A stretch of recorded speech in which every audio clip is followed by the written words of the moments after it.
Welcome back. Before we begin our spooky adventure tonight, remember to like the video, subscribe to the channel, and share this video with other horror enthusiasts to give us more motivation. I'd love to know where you're watching from and what time it is, so leave a comment below and cheer me on YouTube. Story 1. I went camping alone in the Michigan woods. Something was already there. It happened last October, and I still haven't gone back into the woods by myself since. I used to be the kind of person who'd disappear for a weekend with almost no planning at all. I live in northern Michigan, in one of those small towns where there are more trees than people and where everybody grows up thinking the woods are just part of life. Hunting, fishing, hiking, camping, it was all normal. Solitude never scared me. If anything, I used to need it. Back then, I was 34, newly divorced, and doing what a lot of men do when they don't know what to do with themselves anymore. I kept moving. I took extra shifts. I drove aimlessly. I bought gear I didn't need. I slept badly in my own house, so I started sleeping outside of it whenever I could. That trip wasn't supposed to be memorable. It was supposed to be another cheap little reset. I found the trailhead online the night before. Nothing special. Just a lightly trafficked trail system cutting through a large section of state forest about an hour and 15 minutes from me. There were a couple primitive sites out there. Unmarked, first come, first served. No reservations. No rangers stationed nearby. No cell service after a certain point. That kind of place. I left just after sunrise in my old Silverado with a cooler, a tent, a sleeping bag, and enough food for one night. The weather had that late fall bite to it. The sky was clear. The trees were mostly bare, with a few rust-colored leaves still hanging on. Everything looked dead in that beautiful way northern woods do right before winter takes them. When I pulled into the trailhead lot, there were no other vehicles. That was the first thing I noticed. The second was the silence. Not normal forest quiet. Not birds somewhere in the distance, branches creaking, squirrels moving around in the brush. I mean the kind of silence that feels pressed down over everything, like the world is holding its breath. Even standing there with my truck engine ticking as it cooled, I had the weirdest feeling that I'd arrived in the middle of something. I remember standing there with my backpack half on one shoulder, listening. Nothing. No wind, no birds, no insects. Just the faint metallic ping of my truck cooling off and the sound of my own boots in the gravel. I almost got back in and left right then, which sounds ridiculous even to me now. I didn't, because I told myself what I always told myself. You're tired. You're wound up. You're projecting. So I locked the truck, shouldered my pack, and started down the trail. The first mile was easy. Flat ground, pine needles over hard dirt, the occasional exposed root. The trees there were mostly hemlock and birch, with low brush thinning out from the cold.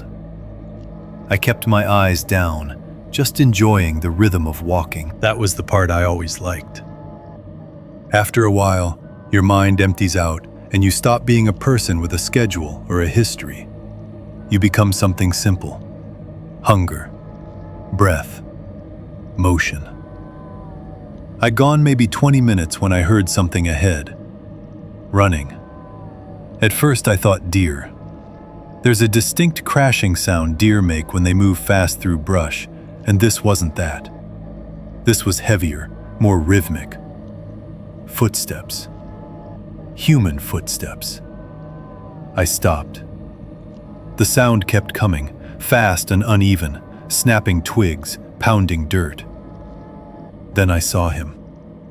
A man came around a bend in the trail, maybe 60 or 70 yards ahead, and sprinted straight toward me.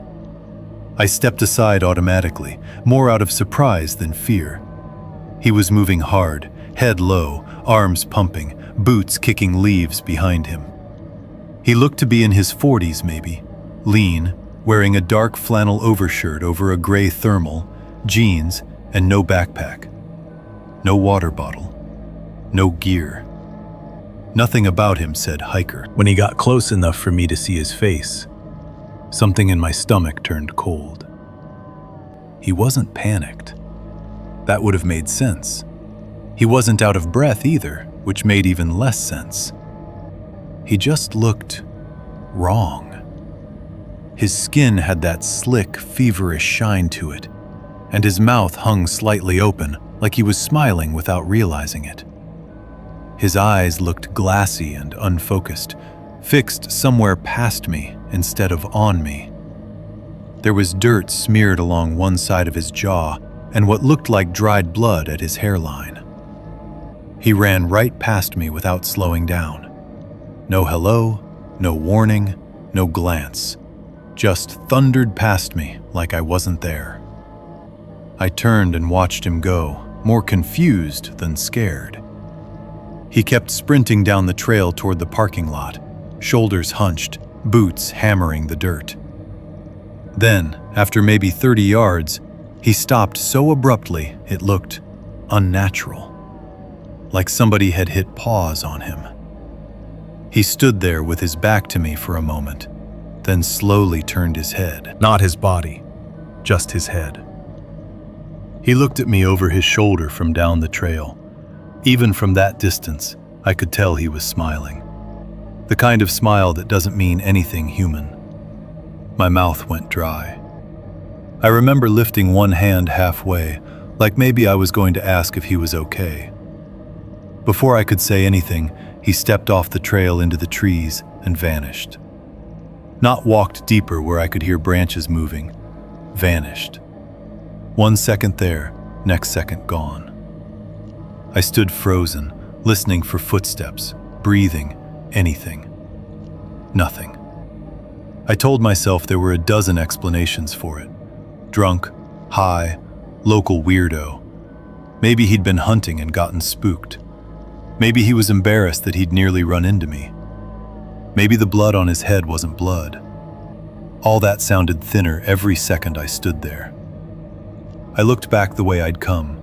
The trail behind me was empty, stretching quiet and pale between the trees. Ahead of me, more trail, more woods, more silence. I should have turned around. I know that now. Instead, I kept going, mostly because going back meant walking the direction he'd gone. That's the stupid thing about fear. Sometimes it doesn't make you choose the smart option. Sometimes it just makes you choose the one that feels less immediate. The campsite I found was about another 1.5 miles in, on a little rise off the trail near a dry creek bed. It wasn't much, just a relatively flat patch between trees with an old fire ring made of blackened stones and a couple rotting logs someone had dragged over as seats years before. The ground was layered with old leaves. There were claw marks on one of the beaches nearby, probably from a bear in spring. I dropped my pack and took a slow look around. The trees crowded close on all sides. Bare branches high up, dark pine lower down. The creek bed behind the site twisted away into brush and shadow. It was the kind of place that would disappear completely after dark. I kept thinking about the man. No gear, blood on his face, running for no visible reason. Then that look back over his shoulder. I almost packed back up right then. Instead, I did what people do when they want to feel in control again. I gave myself chores. I set the tent, gathered deadfall, cleared leaves from around the fire ring, filtered water from a stagnant pool farther down the creek. Every little task made me feel more reasonable. By the time I got the tent up, it was late afternoon. The light had that thin, watery quality October sunlight gets before evening. I ate a granola bar standing up and glanced around every couple minutes, without admitting to myself that that's what I was doing. Then I found the deer, or what was left of it. It was maybe 40 yards from my campsite down the creek bed, tangled in brush where the bank dropped away. I only noticed it because of the smell. At first it came and went with the air, sweet, rotten, thick enough to taste. Then I followed it and saw white through the branches. Bones. I pushed closer, and the whole thing came into view. It had been a buck once, a decent-sized one. But it wasn't old remains, and it wasn't a clean kill. The ribcage was opened wide, not gnawed neatly like coyotes or wolves had worked it over time, but split apart in a messy, violent way. Hide hung in strips from the spine. The head lay several feet away in the leaves, jaw broken, one eye socket packed with black flies. The antlers were snapped. One front leg had been twisted all the way around until the hoof pointed backward. There was blood in the leaves that still looked dark and wet under the crust. Fresh. A lot of it. And caught in a low branch above the carcass was something that stopped me cold. A piece of flannel, dark red and black. I stared at it for a long time. Same kind of pattern the man on the trail had been wearing. I told myself that meant nothing. Half the men in Michigan own a flannel like that. Could have been there for months. Could have belonged to a hunter. Could have snagged on the branch a year ago. Then I saw the drag marks. Not hoof marks. Not animal tracks. A broad, uneven groove through the leaves and mud, like something heavy had been pulled from deeper in the brush and left here. I backed away from the carcass so quickly I nearly slipped. That was the first moment I stopped feeling foolish and started feeling afraid.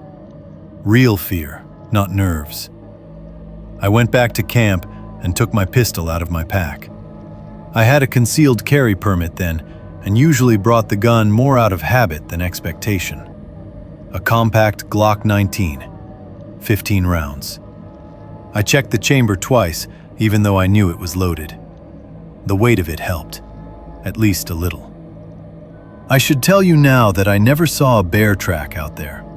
No scat, no prints, nothing torn up in the way you'd expect from a big predator feeding. Maybe something had scavenged the deer after it died. Maybe more than one thing. But the way that carcass looked, and the way that cloth was hanging there, I kept thinking of that man's face. By the time the sun sank behind the trees, I'd built a small fire, mostly because I couldn't stand the idea of darkness coming all at once. The woods around me dimmed by layers. Gray trunks first, then shadow filling low places, then the spaces between trees turning solid black. Night in the forest is never really quiet if you know what normal sounds like. That night wasn't normal. Even the fire sounded too loud. Every pop of sap in the wood made me flinch. I heated a can of beef stew and barely touched it. I kept looking toward the trail, then toward the creek bed, then toward the deeper trees behind camp. Every direction felt equally bad. Sometime around full dark, I heard it again. Running. Farther off this time, maybe 100 yards. It came from my left, moved fast through the trees, then stopped dead. Not gradually, dead. I set the half-eaten stew down so carefully, my hand shook against the spoon. The woods went silent again. I waited. Nothing. Then, from somewhere beyond the firelight, a single sharp crack of a branch breaking under weight. I stood up slowly. "Hello?" I called. My own voice sounded weak, swallowed instantly by the trees. No answer. I took the flashlight from beside my bag and swept the beam across trunks and brush. Branches, leaves, white bark, darkness, nothing. Then the beam hit something low and pale behind a tree about 20 feet out. A face. I jerked the light away on instinct, then snapped it back. Nothing there, just the tree. But I knew what I'd seen. Not clearly enough to describe, only clearly enough to know it had been looking at me. I drew the pistol.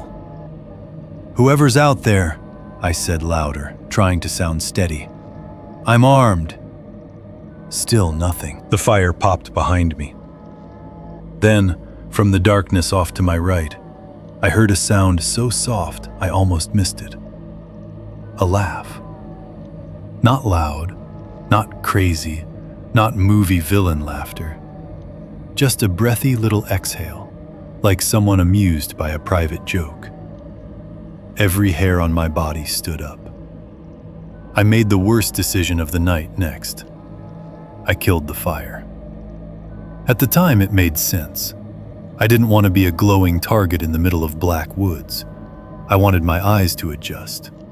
I wanted not to be visible from every direction. So I kicked dirt over the flames and smothered them fast. The light vanished. The dark that rushed in was absolute. For a few seconds, I could see nothing at all. Not my tent, not my own hand in front of me, not the pistol except as weight and shape in my grip. The night pressed against my eyes until they watered. Then the sound came again. Running, this time straight at me. Fast, heavy, closing.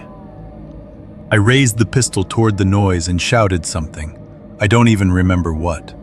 But before I could fire, the footsteps stopped so suddenly it felt impossible. They had to be just outside the ring where the firelight had been. My ears strained so hard they hurt. There was breathing out there, close, wet and ragged.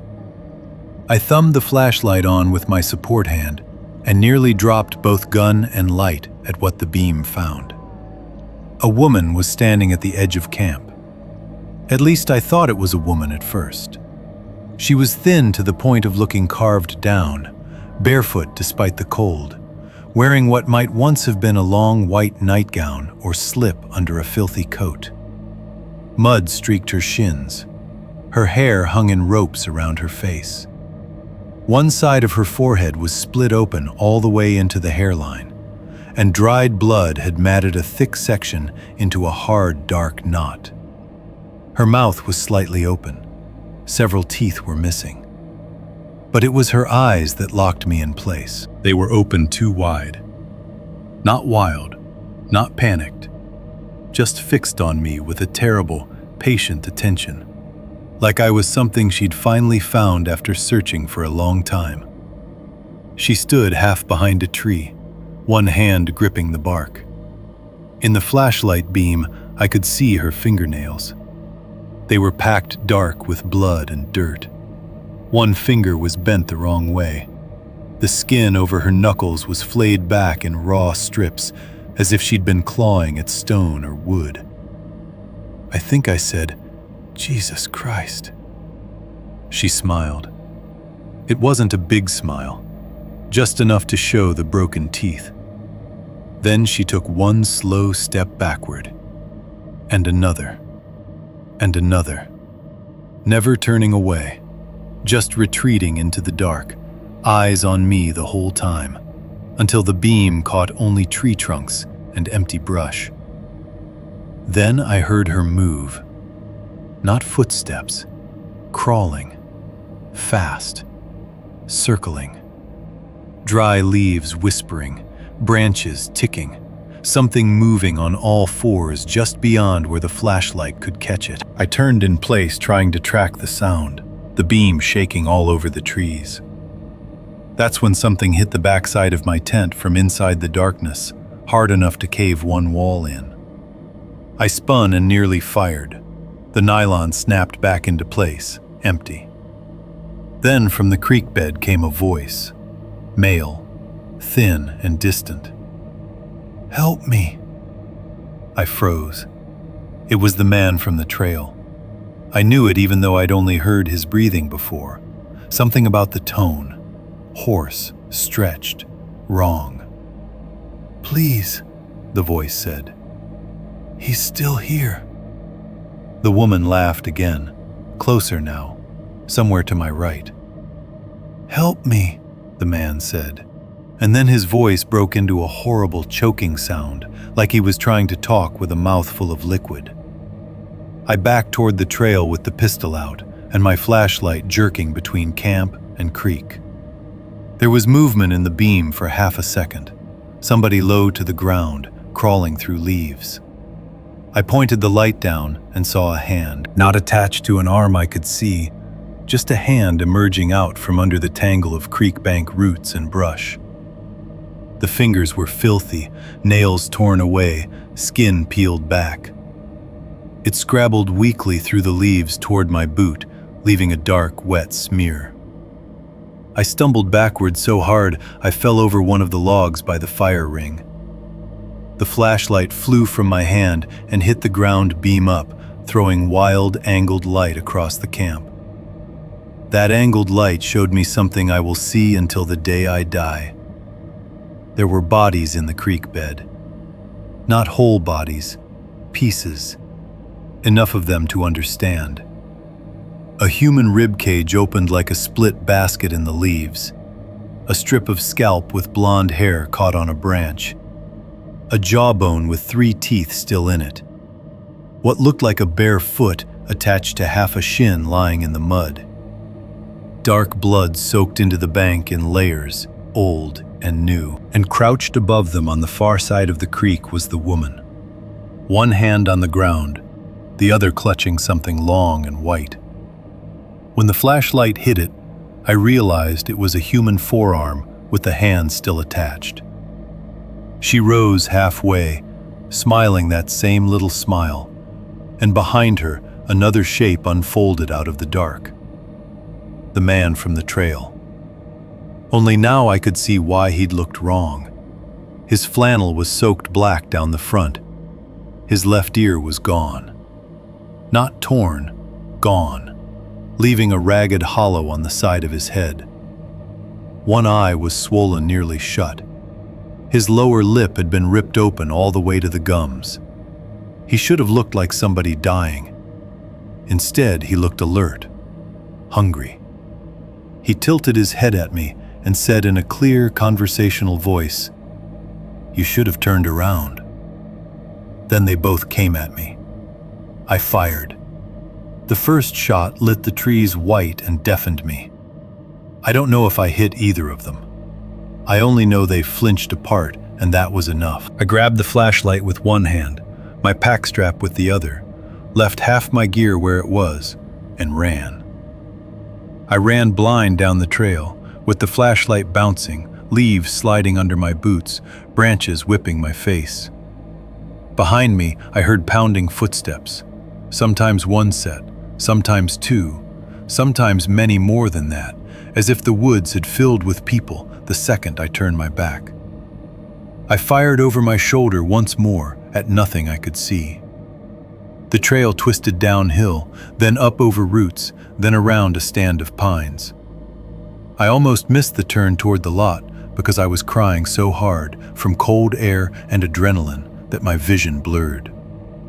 The flashlight caught white trail markers on trees, and I followed them like a drowning man following buoys. Somewhere behind me, a woman screamed, not in fear, in rage.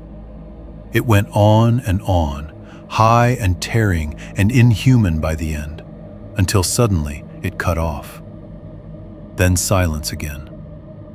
I kept running. About halfway back, I hit something stretched across the trail at knee height and went down full force. The flashlight flew, the pistol skidded out of my hand. My chin smashed into dirt and rock so hard I bit through my tongue. For a few stunned seconds, I could only taste blood and hear my own panicked grunting. Then I looked up and saw what had caught me. Fishing line. Heavy monofilament strung taut between two trees. And hanging from it, right at face level if I'd hit it standing, were bones. Bird bones, squirrel bones, rabbit skulls, a deer vertebra, bits of string and rusted cans and strips of hide, little charms, little warnings. They clicked softly together in the dark, windless night, though I swear there was no wind. I snatched up the flashlight, found the pistol, and got back to my feet. When I turned the beam to the right side of the trail, I found a tree covered in carvings. Not initials, not trail graffiti. Faces. Dozens of them cut shallow into the bark, one over another. Oval heads, empty eyes, open mouths. Some had antlers. Some had human teeth hammered into the wood around them in a ring. Fresh blood had been smeared down the trunk, still wet enough to shine. At the base of that tree sat a skull, human, no lower jaw, mud packed into the sockets. A strip of something pink still clung to one side where the neck would have been. I don't remember deciding to run again. My body just did it. The last stretch to the parking lot felt endless. More than once I heard something pacing me in the woods off the trail, matching my speed. Sometimes I'd catch the flash of pale skin between trunks. Once I heard the man's voice almost at my shoulder whisper, "Don't leave me." When I burst into the lot, my truck was exactly where I'd left it. For one insane second, the sight of something normal almost dropped me to my knees. Then I saw the passenger door standing open. I know for a fact I'd locked it. I fumbled the keys so badly I dropped them twice trying to get to the driver's side. The whole time, I kept expecting hands to grab me from behind, teeth in my neck, that wet, laughing breath in my ear. I got the door unlocked, threw myself in, and looked up. There was someone in the passenger seat. I screamed and fired instinctively. The shot blew the side window out, and the cab filled with shattered glass and the smell of gunpowder. What sat there wasn't a person. It was the buck's head, the one from the creek bed. Someone had wedged it upright in my passenger seat facing me, broken antlers hooked into the headrest. Its throat was hacked ragged and packed with leaves. One eye socket was empty. In the other, jammed deep where the eye had been, was a human finger. There was blood all over the seat. Fresh, tacky blood. And scratched into the fogged inside of the windshield in broad, greasy strokes were 3 words. "We saw you." I jammed the truck into reverse so hard the gears screamed. Gravel sprayed. I backed out crooked, slammed into a stump at the edge of the lot, corrected, then tore down the access road so fast I thought I'd flip. Something hit the bed of the truck once from behind with a heavy metallic bang, like someone had jumped onto it and slipped off. In the rearview mirror, I thought I saw shapes moving at the edge of the lot, pale and wrong between the trees, but I never slowed down enough to know. I didn't stop until I reached the highway and found cell service.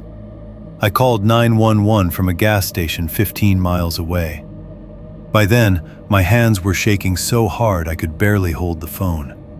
Blood had dried down my chin from where I'd bitten through my tongue, and there was dirt all over me, leaves in my hair, glass in my jacket. The woman behind the counter kept asking if I'd wrecked my truck.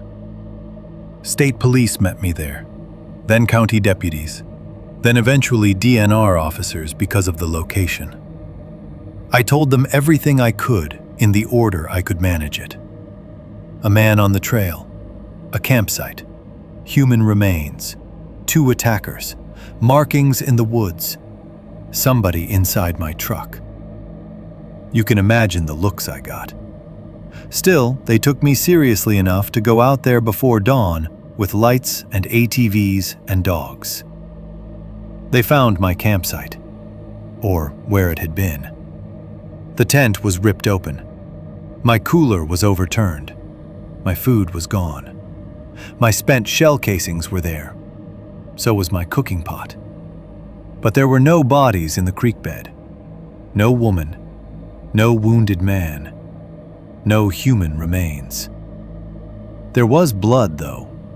A lot of it. Human blood, they told me later, from more than one person. Some old, some fresh. They found the deer carcass too, farther down the creek, though by then it had been dragged partially apart by scavengers. They found the piece of flannel in the branch. They found the line strung across the trail with bones hanging from it. They found the carved tree. But by the time they found it, the tree had burned. Not the whole forest, just that tree and the patch around it, blackened as if somebody had poured accelerant on the trunk and lit it sometime during the night. The teeth in the bark were still there. So was the skull at the base, scorched but intact. The lab later confirmed it was human. What they did not find was anyone alive or dead matching the people I described. No woman, no man missing an ear, no camp nearby, no vehicle besides mine in or around the lot. No footprints they could make sense of because the ground was carpeted with old leaves and too many people had walked through by then. As for my truck, they photographed everything. The deer head in the passenger seat, the blood, the message on the windshield, the broken handle on the passenger door, which looked like somebody had yanked on it until the mechanism snapped. In the bed of the truck, they found something else I hadn't noticed in the gas station lights. 2 long smear marks through the dust and rust, side by side. Handprints. Not normal ones. The fingers were too long. I gave statements for days after that. Then weeks later, they called me in once more because they thought they had something. A local missing persons case. A woman from Gaylord had vanished nearly 8 months earlier. She was 41, history of mental illness. Last seen leaving a relative's house after an argument. Her driver's license photo made my stomach drop when they showed it to me. It was her, or close enough that I couldn't say otherwise. Same eyes, same narrow face. But she hadn't vanished alone. According to the detective, there had also once been a man associated with her. A boyfriend, maybe husband, records were messy, who had dropped out of contact around the same time. They never found either of them. That was all they told me, and eventually even that thread went nowhere. No arrests, no closure, no official explanation. The best anyone ever offered was that I stumbled onto transients or feral addicts living deep in the woods. That maybe there had been an old hunting camp nearby. Maybe a couple unstable people.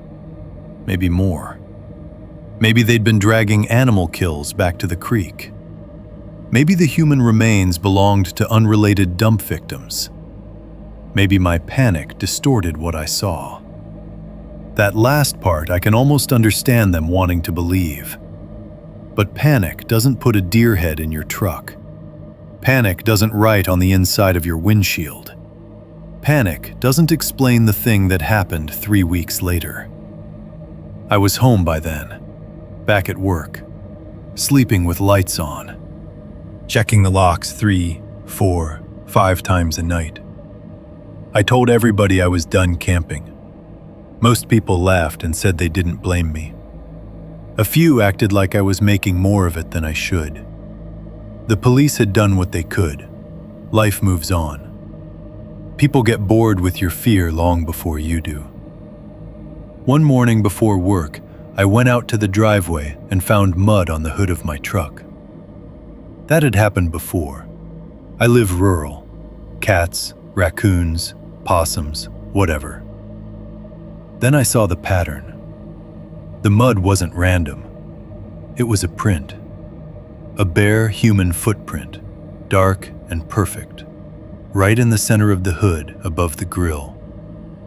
Next to it was another, smaller, as if 2 people had stood there together in the night, barefoot on the metal, looking through my windshield into the house. I sold the truck 2 months later. I never told the buyer what happened in it. I also never told anyone the worst part. That same morning, while I was scrubbing the mud from the hood with the garden hose, I noticed something caught up inside the wiper well at the base of the windshield. At first, I thought it was a twig. It was a finger. Human. Dried, almost black, stiff as jerky, nail torn away, knuckle split open to white bone. There was a ring on it, a plain silver wedding band. The same finger that had been jammed into the deer's eye socket in my truck. I wrapped it in an old towel and drove straight to the sheriff's office. They took it, tagged it. Never gave me any answer I believed. The last time I called to ask about it, the detective handling the case sounded tired. He told me they were still waiting on forensic comparison. He told me these things take time. He told me maybe I should consider talking to somebody for the trauma. A month after that, he retired. No one ever contacted me again. So that's it. That's what happened. You can decide for yourself what was out there. Maybe it was just people. Maybe that's worse. All I know is this. Sometimes, late at night, when the house is quiet enough, I hear running outside. Not on the road, not in the yard, in the tree line behind the property. Fast, uneven footsteps moving between trunks and then stopping all at once. The first few times I grabbed a gun and looked. I don't do that anymore. Because the third time I looked, there was a shape standing out there at the edge of the woods, half hidden behind a maple, one pale hand wrapped around the trunk. And even from my back porch, even in that darkness, I could see it was smiling. Then it took one slow step backward and disappeared. The next morning there were scratches on my back door. Not animal scratches. Too deliberate. 4 long vertical gouges in the paint, all at chest height. And nailed to the frame with a rusty hunting broadhead was a strip of cloth. Dark red and black flannel. Still damp. Story 2. I reserved 2 campsites in a state forest. Someone reached the second one before me. I used to think the most dangerous part of backpacking alone was getting hurt where nobody could find you. A broken ankle 3 miles from the nearest road. A bad fall on wet rock. Hypothermia if the temperature dropped faster than expected. A black bear nosing around camp after midnight. Those were the problems I planned for. I carried a satellite communicator, extra batteries, a tourniquet, purification tablets, a lightweight bivvy, and enough calorie-dense food to stretch an extra day if I had to. I left trip itineraries with my sister and with one friend who actually knew how to read topographic maps. I booked designated campsites whenever the trail system required them. I checked weather, water sources, closures, and fire regulations. I wasn't some reckless idiot wandering into the woods with a Walmart tent and a protein bar. That's part of why what happened bothered me so deeply afterward.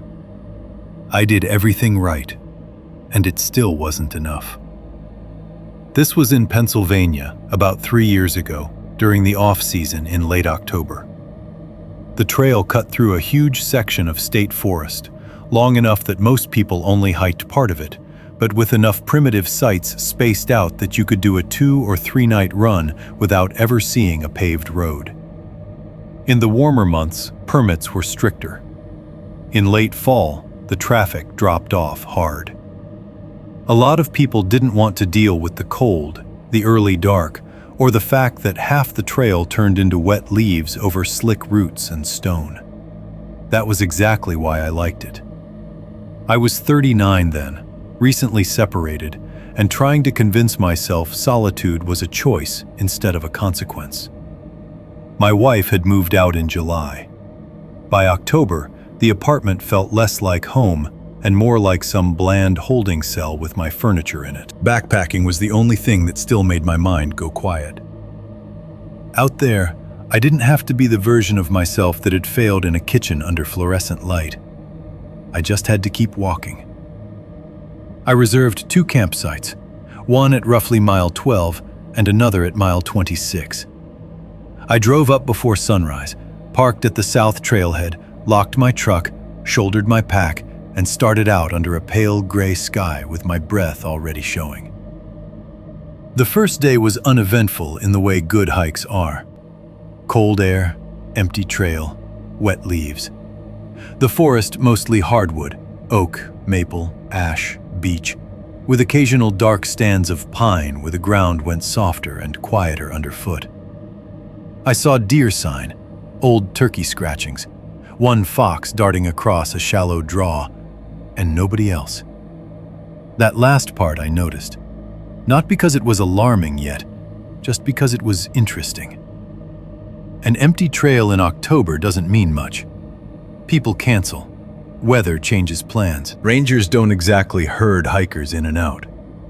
But by the 3rd or 4th hour, when I still hadn't passed anyone coming south or north, I started to feel like I had the whole forest to myself. At the time, it felt like a gift. I reached the first campsite around 1:30 in the afternoon. It sat off the trail in a little clearing near a narrow stream, with a steel fire ring bolted into a concrete post, a flat tent pad, and a weathered wooden sign with the site number burned into it. I dropped my pack, filtered water, set up camp, and spent the rest of the afternoon doing almost nothing. That's one of the underrated pleasures of solo backpacking once you stop trying to make it into a performance of rugged suffering. You get somewhere. You eat. You sit. You let the world be quiet around you. That evening, I built a small fire, heated up freeze-dried chili, and watched the light drain out of the trees. When it finally got dark, the temperature dropped fast enough that I could feel it through the knees of my pants. I zipped up my jacket, finished my meal, hung my food bag, and crawled into the tent around 9. I slept hard, at least until the footsteps. I woke to what I first thought was a dream sound. One of those noises your brain folds into sleep before it fully understands you're hearing something real. It was a steady crunch, pause, crunch, pause, like somebody walking carefully on a carpet of wet leaves. I opened my eyes to total black. For a second, I didn't know where I was. Then, the nylon ceiling inches from my face, the smell of cold fabric, and the ache in my hips from the thin sleeping pad reminded me. The footsteps came again. Not on the trail. In camp. Close enough that I could hear the subtle difference between leaf litter and packed dirt. I checked my watch. 2:17 a.m. I stayed still and listened. However it was, moved slowly around the outside of my tent. I could tell by the way the sound shifted, faintly left, then near my feet, then farther to the right. There was no talking, no flashlight beam, no jingle of gear. Just careful footfalls, and then silence long enough to let my pulse start beating in my throat. I told myself, Ranger, or another backpacker lost in the dark, or a hunter violating the area rules. Then the footsteps stopped near my head. The nylon wall beside me dimpled inward, just once, a fingertip pressing lightly from the outside. I stopped breathing. The fabric popped back into place, then nothing. No footsteps leaving, no whisper, no zipper.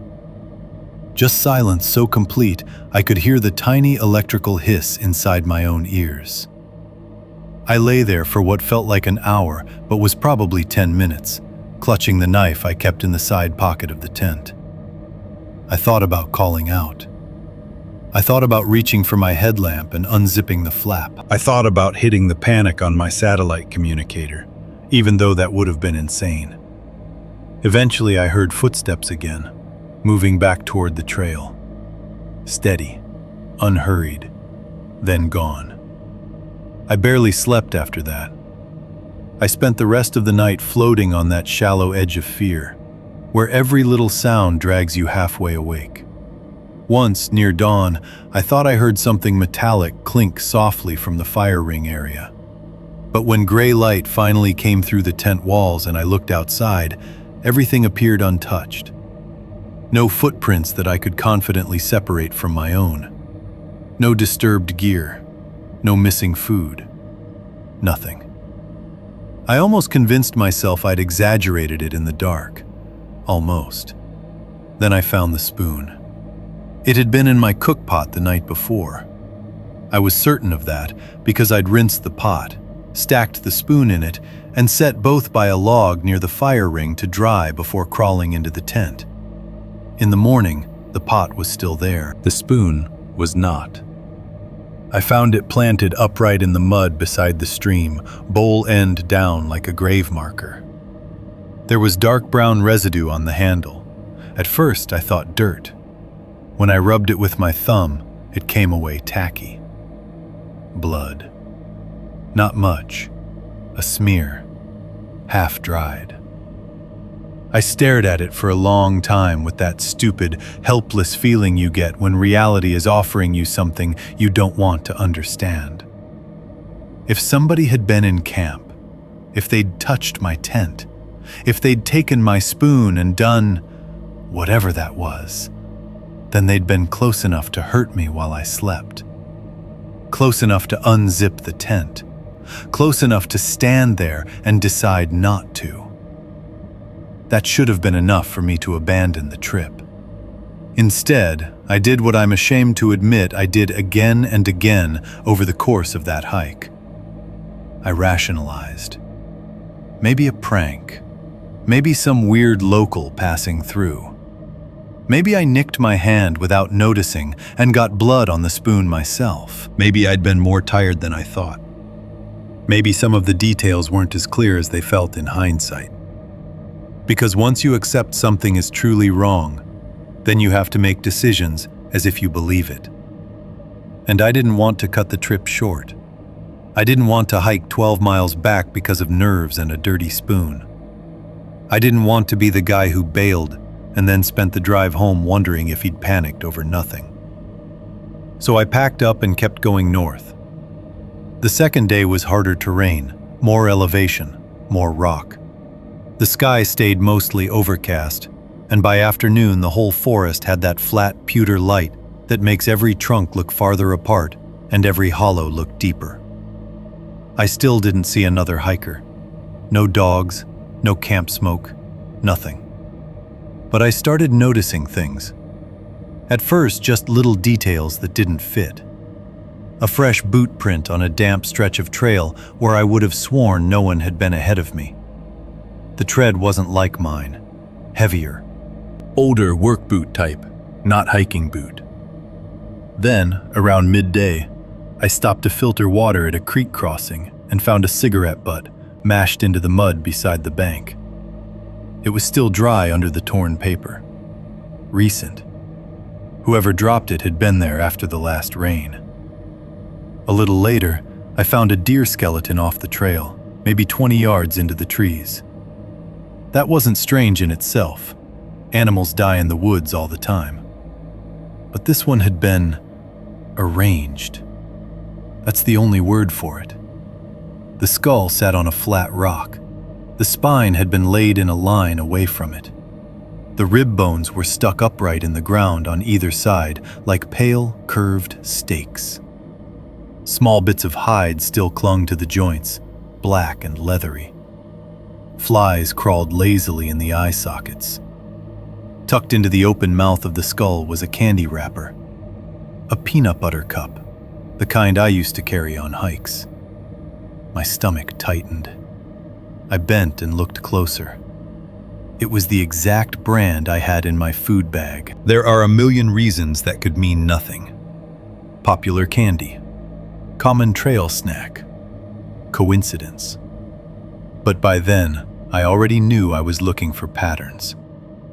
And the truth is, when you're alone in the woods and something feels wrong, coincidence stops feeling like a real category. I moved on faster after that. By the time I reached the second campsite, it was later than I'd planned. The site sat in a stand of pines about 50 yards off the main trail, at the edge of a long, shallow depression filled with boulders and deadfall. The trees there muffled sound in a way hardwood stands don't. Even in daylight, it felt close and dim. There was another steel ring, another numbered marker, another flat space for a tent. And there was smoke. Not an active fire, not much, just a faint ghost of it lingering in the cold air, mixed with the unmistakable smell of wet ash and meat gone sour. I stopped dead in the path leading into camp. Someone had been there. The fire ring held fresh charcoal under a crust of gray, and a few split sticks lay beside it as if whoever used them had intended to come back. On one of the logs near the ring sat an empty can of beans, peeled open with a knife. There were dark streaks inside it, too thick to be sauce. Beside the can was a strip of cloth snagged on a splinter, dark blue plaid. My ex-wife bought me a flannel almost that exact pattern 2 Christmases before. That detail hit me so hard, it made me angry. Not because I thought it was mine, it wasn't, but because something about seeing an object that looked so much like a piece of my ordinary life sitting in that remote place made the whole thing feel personal in a way it hadn't before. I set my pack down and walked the perimeter of the site. No tent, no gear, no person. Whoever had been there had either left in a hurry or was still close enough to watch me arrive. I should have turned around then. I know that. I know it as clearly as I know my own name. But evening was already coming on. The thought of pushing farther north without a permit, or turning and hiking back in fading light, or bushwhacking off trail to improvise something else, all of it felt worse than staying put and keeping my knife close. The site was designated. It was on my permit. It had probably just been some hunter or some asshole using it illegally earlier in the day. So I set up anyway. I kept the camp minimal. No fire, no music, no lingering. I ate cold tortillas with tuna and cheese, kept my headlamp off as much as possible, and listened. Every few minutes I'd stop moving and just stand there in the pines, waiting for the woods to tell me if I was alone. They never did. Dark came early under those trees. Full dark came like a lid being shut. A little after 9, I saw the light. At first, it was just a white blink between trunks far down the trail to the south. Then again. Then steady movement. Someone wearing a headlamp or carrying a flashlight coming toward the site. I crouched beside the fire ring and watched. The light bobbed between trees, disappeared behind trunks, returned closer. Whoever it was moved slowly, not like a backpacker trying to make miles, but like somebody pacing themselves because they knew exactly where they were going. I told myself this could still be normal. Late arrival, another permit holder confused about the sites, a ranger checking compliance. Then the light stopped. It had gotten close enough by then that I could tell it was pointed directly toward camp. Toward me. We stayed like that for maybe 3 seconds. Me crouched half in the dark. That light staring from the trail. Then it moved sharply off to the left, leaving the trail entirely. The beam cut sideways through the trees, weaving deeper into the forest instead of toward the campsite. 10, maybe 15 seconds later, it went out. Just like that. No footsteps after. No voice. No reason. The pines seemed to press inward. I waited for the light to come back on. It didn't. I must have stood there for 20 minutes with my pulse hammering in my gums, staring into the spot where it had vanished. Eventually, my knees started to ache from being crouched, and the cold got through my jacket. I considered calling out, but every instinct I had told me not to advertise my exact position. So I stayed quiet. Then I heard something behind me. A single leaf crunch. Not from the trail, from the trees at the back of camp, no more than 10 yards away. I spun and brought my headlamp up. The beam hit a man standing between two pines. He was close enough that I should have heard him long before that. He wore a tan canvas jacket over a gray sweatshirt, jeans dark with damp around the shins, and no pack. His hair was flattened oddly on one side, like he'd been sleeping in a hood. He was probably in his 40s, maybe early 50s, with a narrow face and skin that looked waxy in the cold light. He didn't raise a hand to shield his eyes from the beam. He didn't apologize or step back. He just stood there, smiling. It wasn't a crazy smile. That would have been easier. It was friendly looking in shape, but it sat on his face wrong, like something he'd practiced. "What the hell are you doing?" I said. His smile twitched a little wider. For one awful second, I thought I recognized him. Not from anywhere specific, just that vague crawling sensation that you've seen someone before in a grocery store aisle or pumping gas at the next station over. A face life has brushed past yours without introducing. Then he said my name. Not guessed it. Said it. Casually. Like we were co-workers who'd crossed paths in a parking lot. Every part of me went cold. I know exactly what fear felt like in that moment because I've replayed it enough times to have studied it. It wasn't the spike of panic you get from a sudden noise or a near car accident. It was deeper and slower than that. More like an elevator dropping inside my chest. An internal certainty arriving all at once. This man knew who I was. And I had no idea who he was. He said my name again, with the same small smile, and took one step toward me. I stepped back. "Do I know you?" I asked. He tilted his head as if the question amused him. "You've seen me," he said. His voice was soft, ordinary, Midwestern flat, not slurred, not frantic. That somehow made it worse. "Where?" I said. Another step. "Here and there." The headlamp beam trembled because my hand was shaking. I started trying to place him harder. Gas station? Hardware store? Courthouse? A face from some old work site? Something in me was desperate to fit him into a normal category, because if I could do that, then maybe the rest of this made sense. He saved me the effort. "By the laundromat once," he said. "Outside the grocery store in January. At that diner off Route 6 when you had the blue coat. You were with your wife then." The air left my body. I hadn't told anyone where I was going except my sister and one friend. This man was calmly listing moments from my regular life. Moments I barely remembered. Not because they mattered to me, but because they'd mattered enough to him to keep. I grabbed my pack. I didn't answer. I just snatched it up by the hall loop and slung one strap over my shoulder. The smile flattened on his face instantly. He looked almost hurt. "What are you doing?" he asked. His voice had changed. Still quiet, but thinner now. Less conversational. I kept backing toward the trail. "I'm leaving."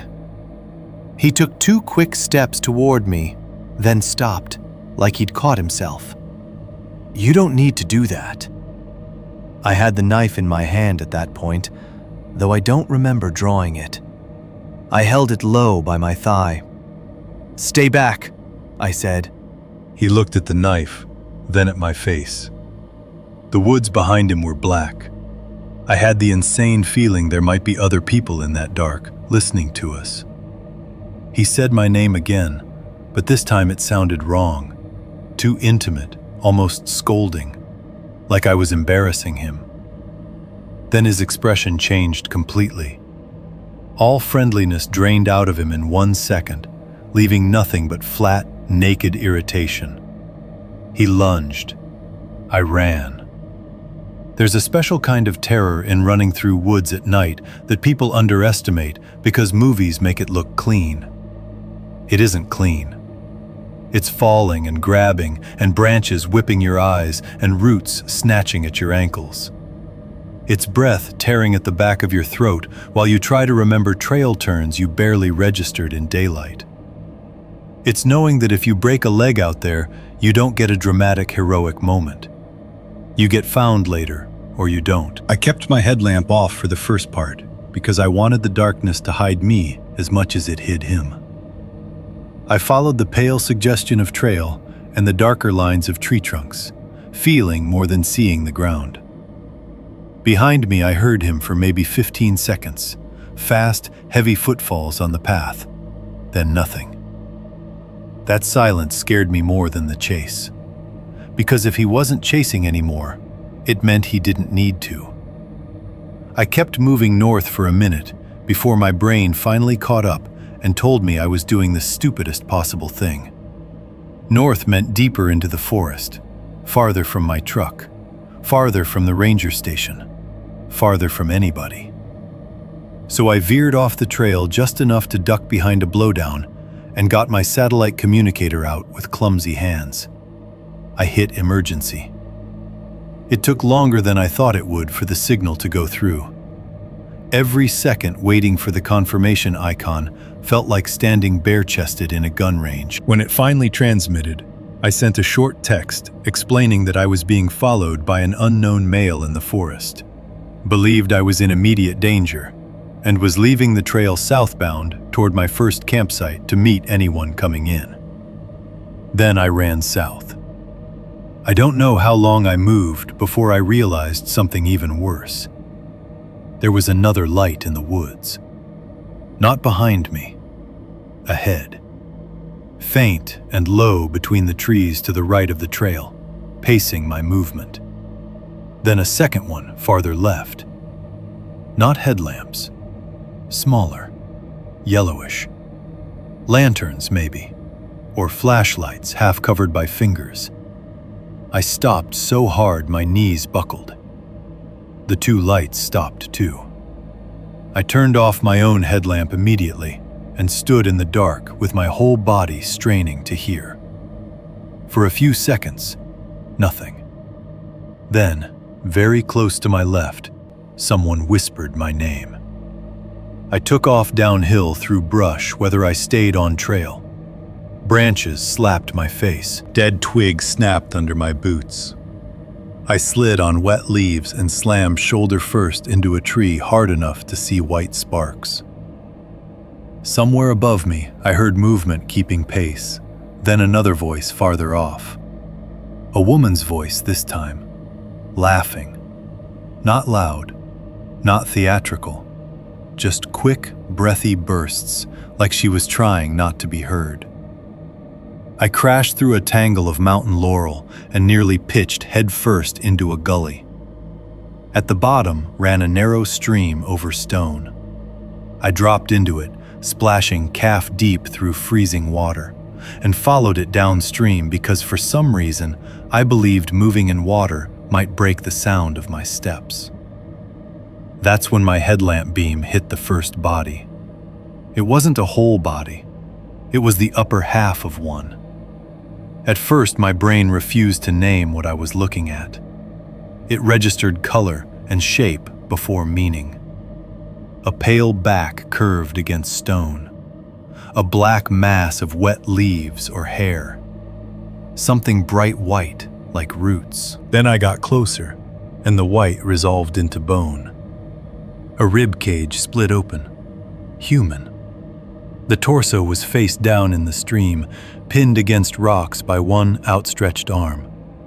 The lower half was gone above the hips, cut or torn away so raggedly that I could see stringy tissue waving under the current.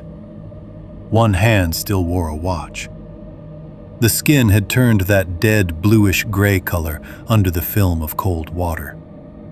The back of the head was crushed in, and hair floated in the stream like black weeds. I made a sound I didn't know I was capable of making. Somewhere above the bank, somebody laughed again. I scrambled back, slipped, caught myself on a rock, and looked up. My headlamp caught faces. 3 of them. Not clearly, just fragments between branches on the rise above the stream. One was the man from camp.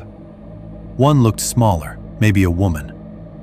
The third I saw only as a pale oval with eyes reflecting hard in the beam. They didn't charge. They just watched me. The man called down softly, "You don't have to keep running." I tore myself away and kept moving. What followed was less like escape and more like surviving one decision at a time. I crossed the stream, climbed through brush, found the trail again by luck, lost it, found it, doubled back by mistake once, and somewhere in all of that, I heard the satellite communicator chirp with a message response I was too terrified to stop and read. At one point, I passed a tree with orange survey tape tied around it. Relief hit me so hard, my legs weakened because I thought it meant a side access road or a marked junction. Then my light hit what hung below the tape. Animal bones. Small ones. Bird skulls. Squirrel jawbones. Pieces of spine threaded on fishing line and tied together so they knocked softly against the trunk. Below them, nailed into the bark with a hunting broadhead, was a photograph. Rain softened, mud smeared, but still visible enough. It was me. Not a close-up, a long lens kind of shot, taken from across the street somewhere. I was outside the grocery store, carrying 2 paper bags, looking down at my keys. From the trees around the edge of the frame, I knew immediately it hadn't been taken in the forest. It had been taken near my apartment. I ripped it off the tree and ran harder.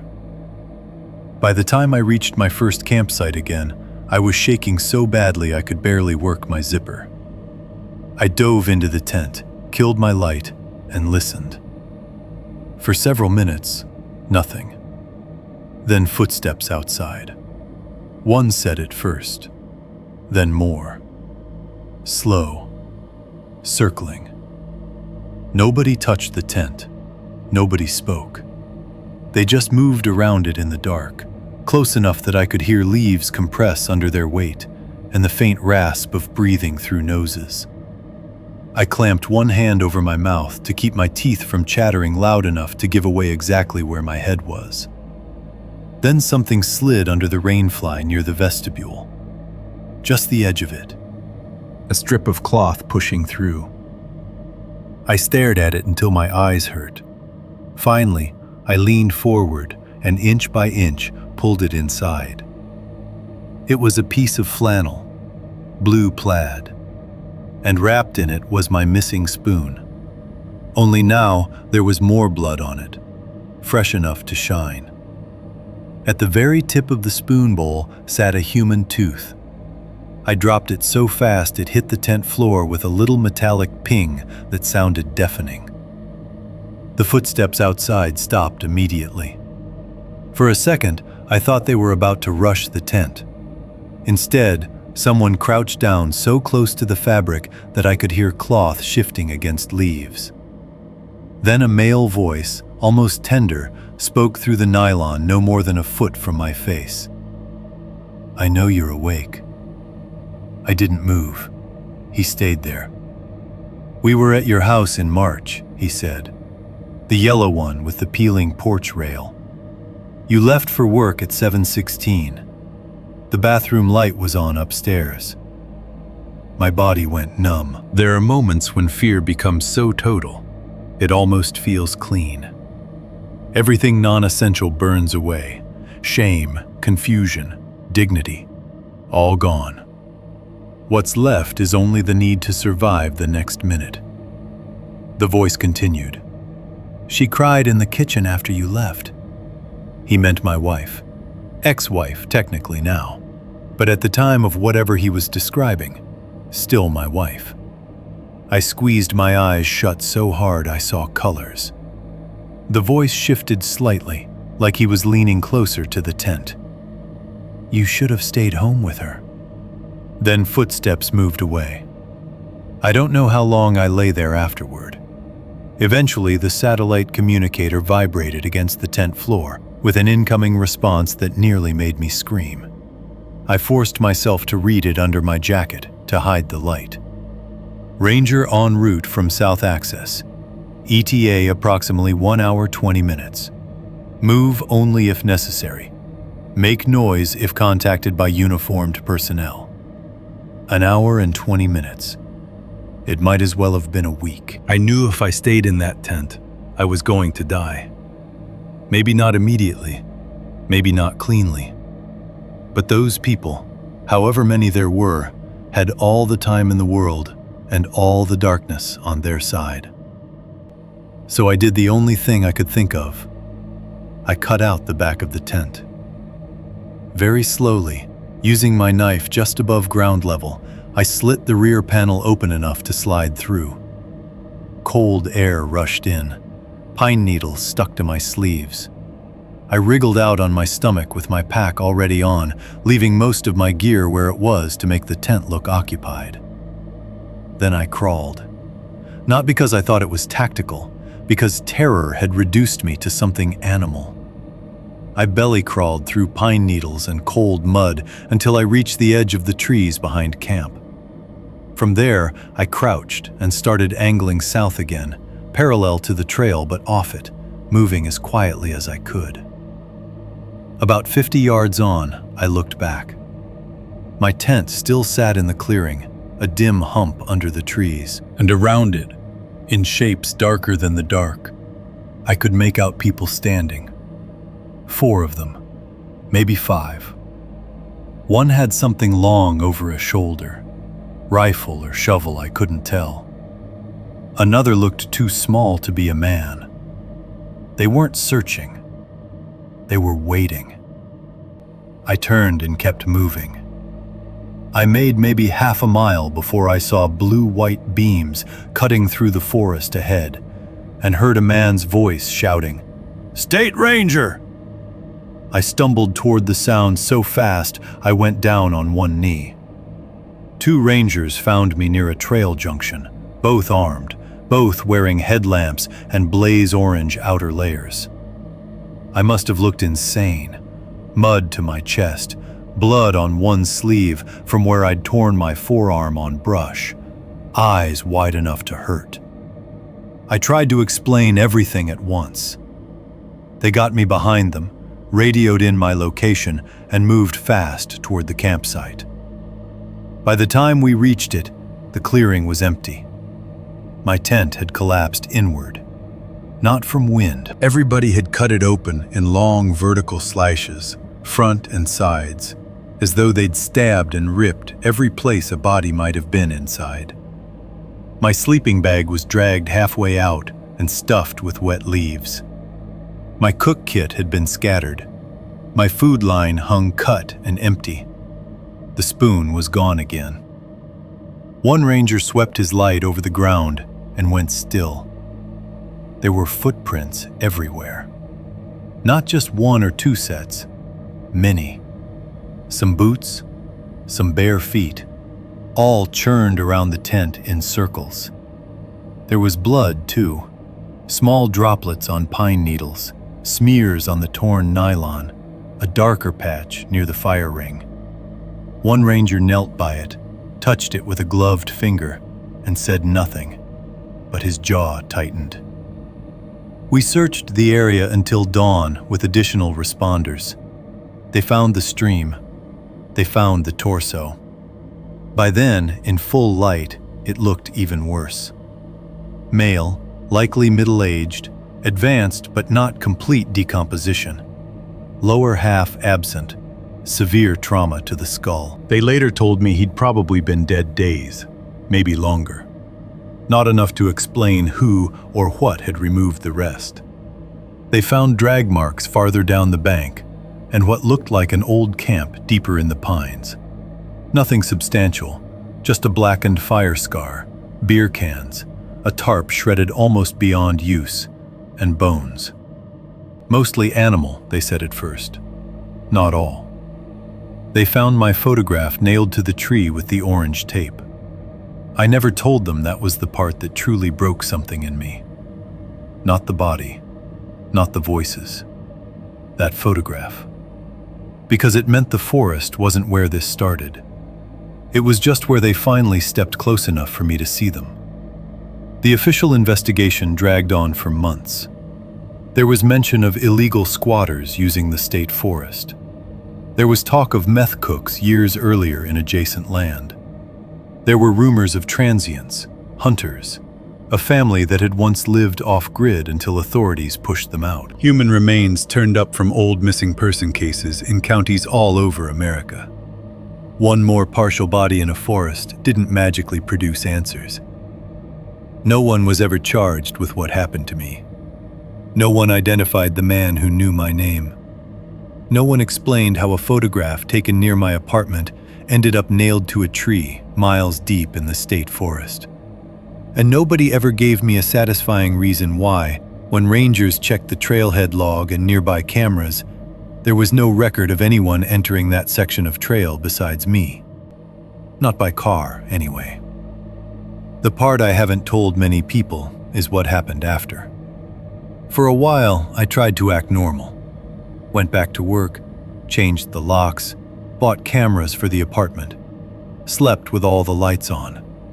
Started seeing every familiar stranger twice, once as they were, once as someone who might be pretending to be harmless because they already knew too much. 3 weeks after the hike, I came home from work and found one of my outdoor cameras offline. Just one.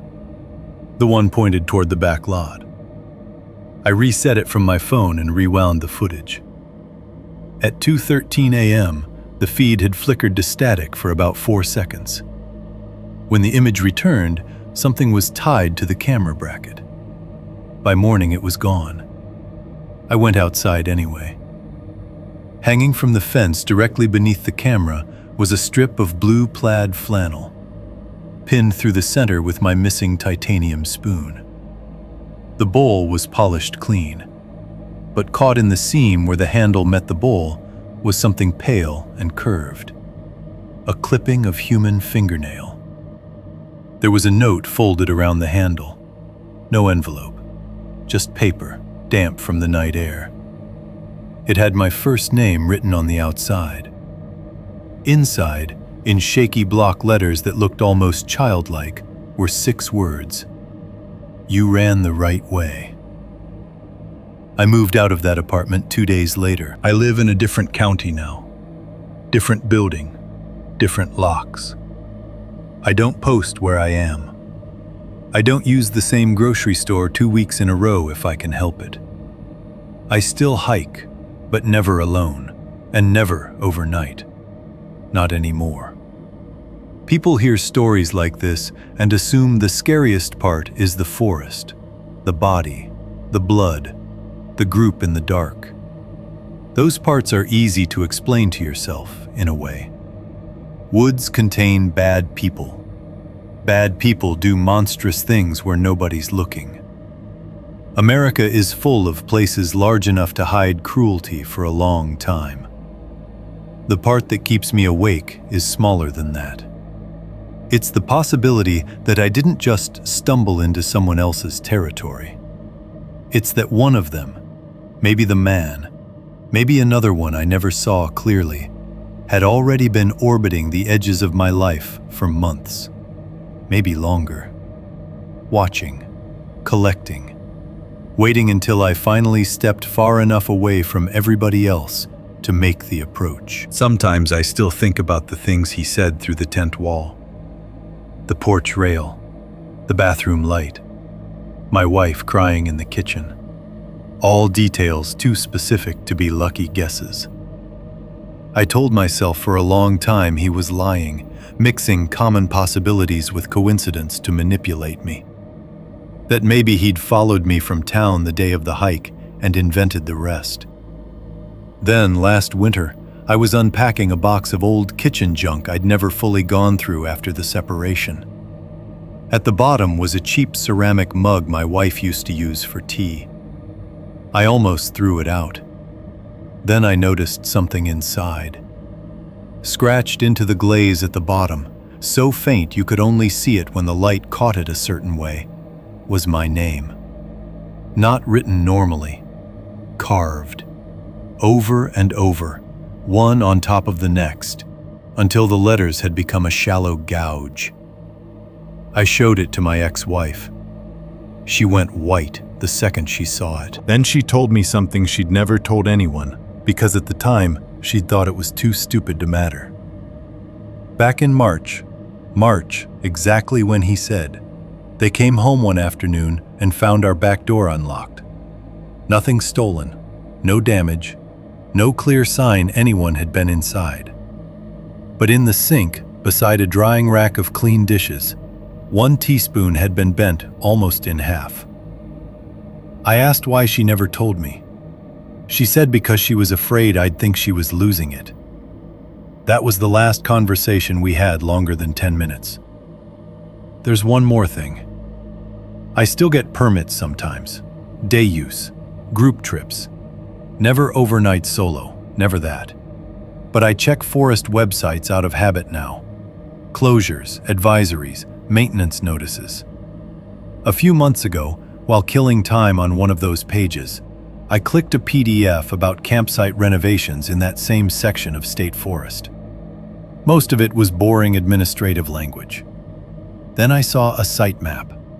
Same numbered sites, same trail, same layout. Only one detail had changed.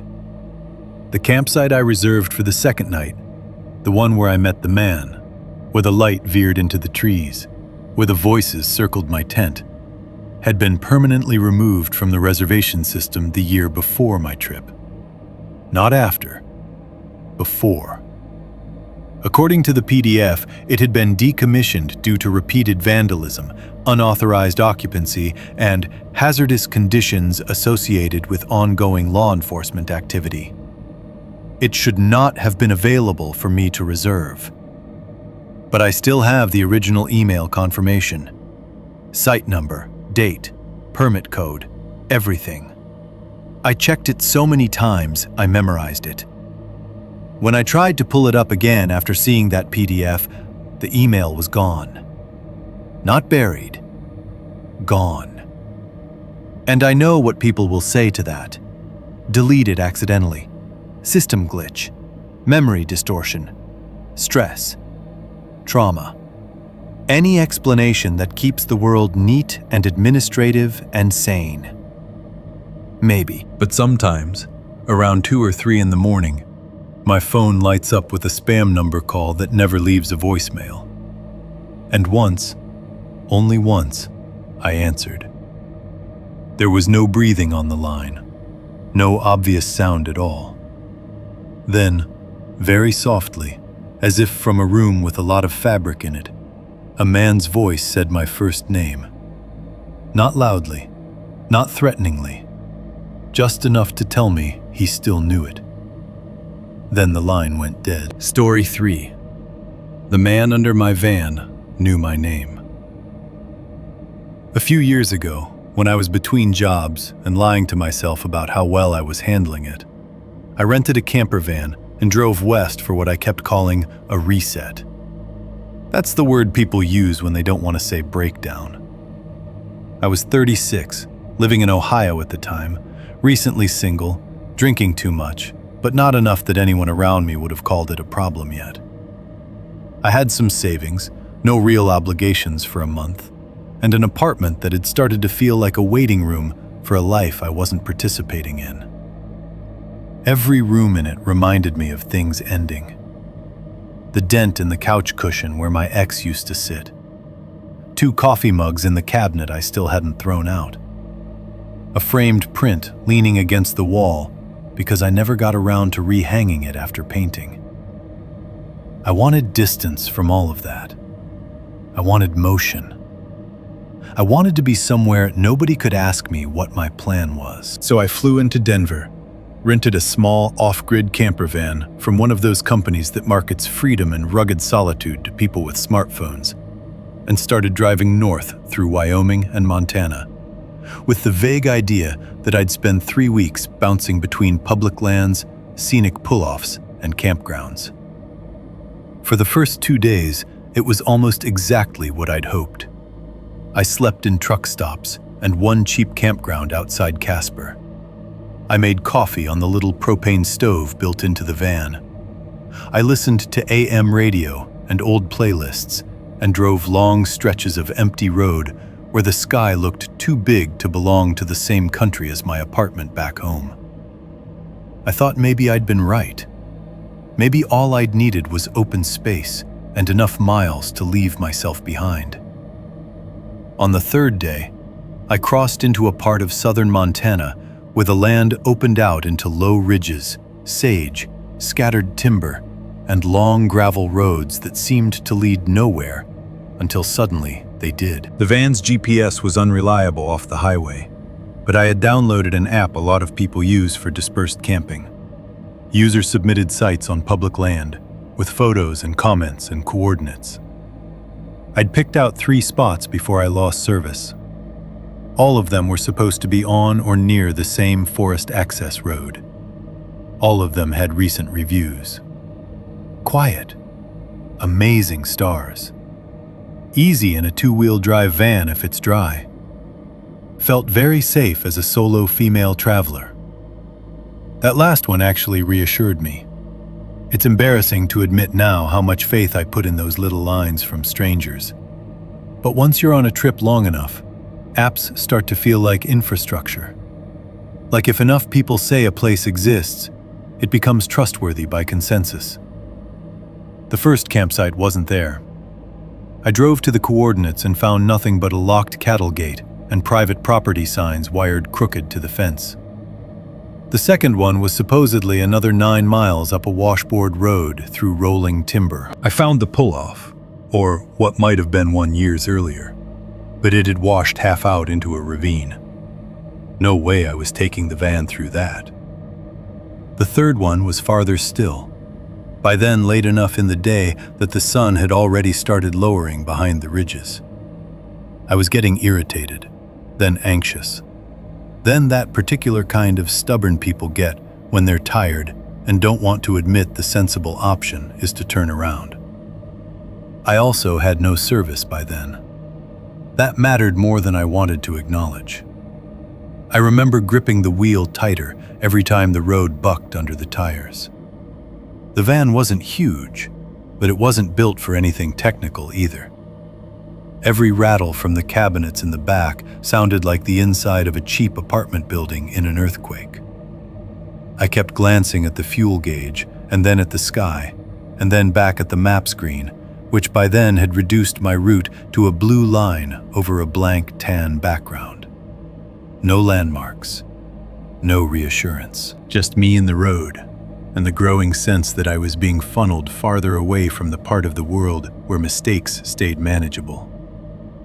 By the time I passed the coordinates for the third site and still found nothing, the light had started going thin and gray. The road bent through a stand of lodgepole pine and then into more open country dotted with juniper and rock outcrops. I remember feeling the first real pulse of fear then, not because anything had happened, but because the thought of driving another hour in fading light, maybe hitting some dead end or getting stuck, had started to feel less safe than stopping wherever I could. That was when I saw the turnoff. It wasn't marked, just a narrow 2-track veering off the main forest road, partly hidden by brush and low branches. If I'd been moving faster, I would have missed it. The path looked rougher than the road I was already on, and it dipped between trees steeply enough that the passenger side vanished from view after 10 yards. I stopped with the van idling and stared down it. There were tire marks. Not fresh, but not ancient either. Somebody had used it. I told myself that was enough. If people had taken vehicles in there, maybe it led to one of the campsites from the app, and the pin had just been off. Or maybe it was some hunter's spot. Maybe a little clearing. Maybe anything at all other than me sleeping on the shoulder of a road with no service and nobody for miles. I backed up, straightened out, and turned down the track. The trees closed around the van almost immediately. Branches scraped both sides in long fingernail sounds. The ruts were deep enough that I had to crawl in first gear. Once or twice, I thought the undercarriage clipped stone. The track wound down through timber for what felt longer than it could possibly have been. 5 minutes, maybe 6, before it opened into a small clearing just big enough for the van and nothing else. That should have been another warning. There was no turnaround loop, no second sight, no fire ring, no obvious place for tents. Just one patch of flattened ground, a ring of trees around it, and beyond them, darkness already collecting under the branches. I sat there with the engine running and looked around through the windshield. The clearing was wrong. I don't know how else to explain it. Not haunted, not cinematic. Just wrong in a way my body understood before my thoughts did. The trees stood a little too evenly spaced, as if someone had chosen which to cut years ago and then changed their mind. The ground was bare in an oval around the center of the clearing, not from recent tire traffic, but from repeated use. And there was a smell in the air that didn't belong to clean mountain forest. Something faint and sour underneath the pine and cold dirt. Animal, maybe. Rot, maybe. Old ash. I couldn't place it. My first instinct was to back out and leave. I didn't. I was frustrated, tired, and too deep in that dumb logic where every previous inconvenience becomes a reason not to retreat from the next one. I told myself it only felt eerie because I was alone and losing daylight.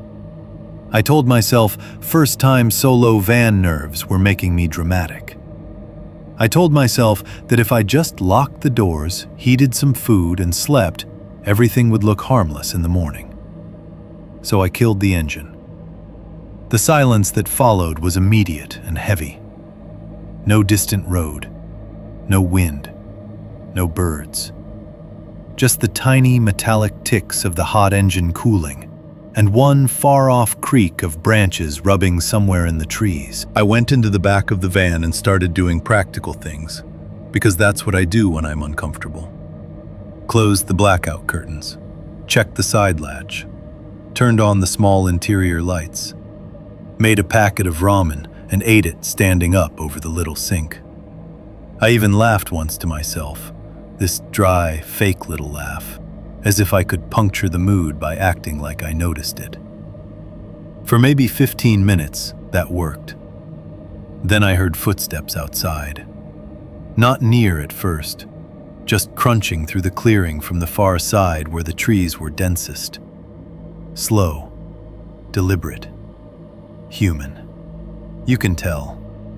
Anybody who spends enough time outdoors can tell the difference between a person choosing steps and an animal moving on instinct.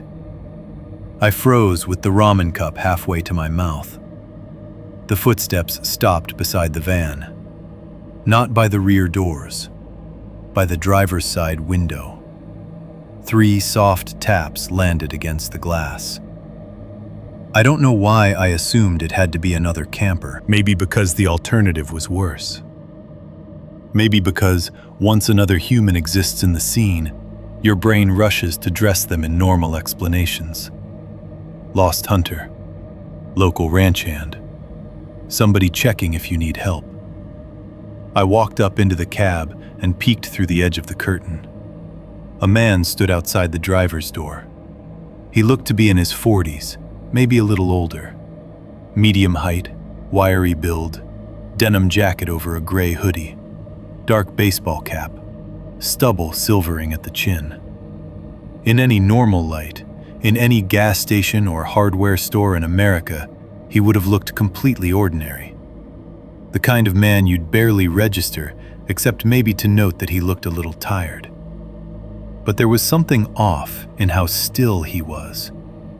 Most people shift when they stand. Their shoulders settle, eyes move, breath shows. This man looked posed, as if he'd chosen what a non-threatening posture was supposed to be and then frozen inside it. He smiled when he saw me through the glass, but the smile didn't move the rest of his face. I cracked the window an inch. "Everything okay?" I asked. "Yeah," he said. "Didn't mean to spook you." His voice was soft, almost shy. He nodded toward the back of the van. "Just saw you come in. Figured I'd say hi before it got too dark." I asked where he was camped. That was the first moment his eyes changed. Not a big change, just a quick little flick past me, over my shoulder, into the van, like he was checking whether anyone else was inside. Then he smiled again. "Just nearby." I waited for him to point. He didn't. Nearby didn't mean much out there, but the clearing had only one vehicle-sized space in it, and I hadn't seen any side pullouts on the track.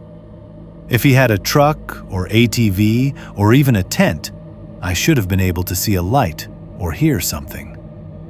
"It's getting dark fast," I said. "You out here hunting?" He shrugged. "Little of this, little of that." Then he smiled wider, as if he'd said something charming. I remember that answer bothering me more than if he'd said nothing.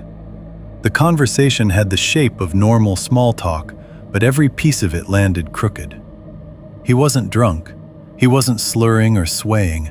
He just seemed to be performing friendliness while all his attention stayed elsewhere. His eyes kept darting into the back of the van, then to the passenger side, then down toward the wheel well, like he was inventorying entry points. I said, "Well, thanks for checking." I meant it as a closing line. He didn't take it. He stayed planted by the door, still smiling, one hand resting lightly on the window frame, as if we were neighbors chatting over a fence. "You alone?" he asked. Every muscle in my back tightened. I laughed in that fake way again. "Just me and bad decisions." He didn't laugh. For a beat or two, neither of us said anything. Then he nodded once, stepped back from the window and said, "Well, holler if you need anything." He turned and walked around the front of the van, out of sight. I waited a few seconds and then peered through the passenger curtain. Nothing. No flashlight beam through the trees. No camp glow. No movement. I checked the back windows one by one, expecting to spot him heading toward some tent or parked vehicle I'd somehow missed. Nothing there either. Just the clearing, already darker than it should have been, and the first suggestion of night between the trunks. That was when I seriously considered leaving. I even sat in the driver's seat and put the key in the ignition. Then I looked at the windshield, saw my own face reflected back at me in the dim cab, pale and tired and embarrassed, and talked myself out of it. I told myself he'd obviously moved off quietly because he lived out here or hunted out here and knew the ground better than I did. I told myself I was letting too many horror story instincts hijack a perfectly ordinary encounter. Most of all, I told myself that driving blind back up that rutted track in full dark was its own risk. If I blew a tire or got stuck, I'd be much worse off. So I locked every door, shut off the front lights, and retreated to the back. I stayed alert for a long time. At some point, I made tea I didn't want, just to have something warm to hold. I texted myself a note with the rough location out of habit, even though there was no signal. I checked the latch on the rear doors twice more. I slid the kitchen knife from the magnetic strip and kept it beside the bed. Eventually, with no further sounds outside, adrenaline started to flatten into exhaustion.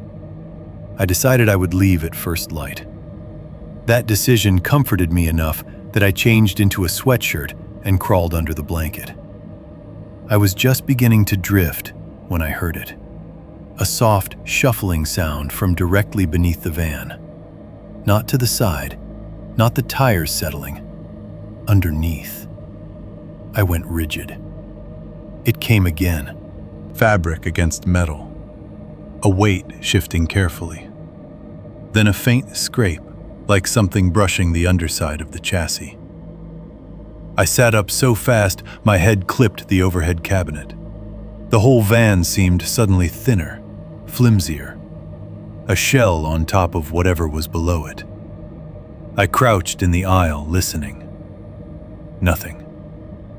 I told myself raccoon, porcupine, any number of things. Then there was a slow drag along the driver's side, low to the ground, followed by one distinct tap against the side panel. Not random. Placed. I grabbed the van keys, slid into the cab, and flicked on the headlights. The beams filled the clearing. Trees. Dust. Empty ground. No man. I turned on the side floodlight too. Still nothing. I stared through the windshield hard enough that my eyes started aching. The clearing looked deserted. The yellow-white light cut across dirt and roots and the first low stirrings of fog rising between the trees. No movement anywhere. I should have started the van then and left, rough track or not. Instead, I did something I can only describe now as the stupidest act of courage I've ever committed. I opened the driver's door and stepped outside. The cold hit me first, sharp enough to make my teeth hurt. Then the silence. Headlights behind me, whole clearing laid bare in washed-out light, and still nothing moving in it. I took 3 slow steps around the front of the van, turning my head, scanning the trees, listening so hard that I could hear my pulse in the cartilage of my ears. "Hello?" I said, hating how small my voice sounded. No reply. I moved to the passenger side, half crouched without even meaning to, and listened again. Then came a short, dry sound from behind me. Not from the trees, from right under the van. I pivoted so fast my boot slid in the dirt. For 1 second I saw nothing. Then instinct or stupidity made me drop to one knee and look underneath. Eyes looked back at me. Close enough that I jerked backward with a sound between a gasp and a scream. The man was lying flat under the van, his cheek pressed into the dirt, one arm hooked around the chassis rail. He had somehow gotten himself up into the dead space under the center of the vehicle and stayed there silently while I'd been inside. In the angle of the headlights, his eyes reflected small and bright like an animal's. He was smiling. Not big, not wild, just enough. I scrambled up and bolted for the driver's door. Behind me, I heard him laugh once, sharp and delighted, and then the scrape and thud of him crawling out fast. He hit the ground running. By the time I yanked the door open and threw myself into the seat, he was already at the side of the van. His hand slammed against the window so hard the glass boomed. Then again. Then his face appeared inches from mine, twisted now, no more attempt at friendliness at all. His mouth was open too wide. His front teeth were crooked, and one of them blackened near the gum.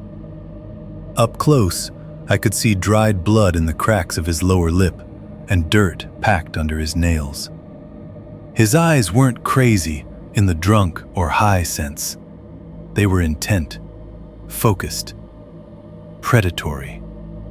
He shouted something I didn't understand and grabbed the door handle. I hit the lock and twisted the ignition. The engine coughed once, then caught. He yanked the handle with both hands. The door shuddered. I jammed the van into drive and stomped the gas. The rear wheels spun in dirt before finding purchase. The van lunged forward hard enough to throw me sideways. He lost his grip on the handle, but stayed beside me for several steps, slamming a fist against the side panel as he ran. Then he fell back out of the mirror. I didn't see him again for maybe 10 seconds. The track out was even worse in darkness than I'd feared. Headlights bounced wildly over ruts, roots, and branches. Cabinets burst open in the back. Something metallic crashed to the floor. I kept one white-knuckled hand on the wheel and the other locked around the shifter, half expecting each jolt to be the one that bottomed out the van or ripped a tire. Then the passenger side mirror caught movement. He was running through the trees parallel to the track, keeping up. He'd cut off the path and was moving through brush and trunks in short, vicious bursts, appearing in the headlights 1 second and vanishing the next. There was no way he should have been able to match the van on foot over that ground, but every time I thought I'd lost him, he flashed into view again. Denim jacket pale under the beams, one arm pumping, the other held oddly tight to his body. The road narrowed between pines, and I had to slow for a washout. That was when something hit the back doors from outside with a heavy bang. I screamed. For one impossible second, I thought he'd climbed onto the van. I mashed the gas again, and the engine roared. Another bang hit from behind, then scraping, then silence. I didn't look back. I couldn't. I just drove. Halfway up the track, the headlights swept across something in the road. I had time to register only shape and color before the tires struck. The van jolted so hard, I thought the axle had snapped. I almost lost the wheel. The object rolled under and spat out behind me with a wet thump. The rear-view camera, which I'd forgotten even existed, flickered to life on the dash for a split second as the system detected impact. In that grainy little monitor, illuminated by red brake glow and dust, I saw what I'd hit. A deer carcass, or part of one.